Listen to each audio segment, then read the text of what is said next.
Kozhikode highlight മാളിൻ്റെ ഉള്ളിൽ ചെന്നിട്ട് ഏത് കടയിൽ നിന്ന് കഴിക്കണം എന്നുള്ള കൺഫ്യൂഷനിൽ ഇങ്ങനെ ലാസ്റ്റ് ഇങ്ങനെ തിരഞ്ഞ് നടന്നിട്ട് എത്തിപ്പെട്ടത് ഈ ഒരു ഐസ്ക്രീമിൻ്റെ ഷോപ്പിലായിരുന്നു കേട്ടോ. അങ്ങനെ ഞങ്ങൾ ഇവിടുന്ന് ഒരു ഐസ്ക്രീം പറഞ്ഞു, നമ്മളെ ഓറിയോ നട്ട്സൊക്കെ ഇട്ടിട്ടുള്ള ഒരു ചോക്ലേറ്റിൻ്റെ ഐസ്ക്രീം ആയിരുന്നു കേട്ടോ. അയാളെ പ്രസൻറ്റേഷൻ സ്കിൽ ഇങ്ങനെ നോക്കി നിന്നു.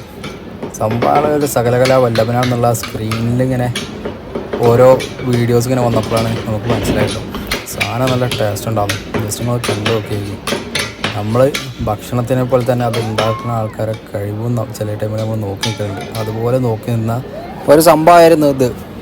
അപ്പോൾ ഇവിടെ ഇത് മാത്രമല്ല കേട്ടോ, ഈ ഒരു ചോക്ലേറ്റിൻ്റെ ഐറ്റംസുകൾ മാത്രമല്ല, വെറൈറ്റി ആയിട്ടുള്ള കുറേ ഐറ്റംസുകളും മുജിത്തവും അങ്ങനെയുള്ള എല്ലാ ഷേക്സ് അങ്ങനത്തെ ഐറ്റംസുകളൊക്കെ ഉണ്ട്.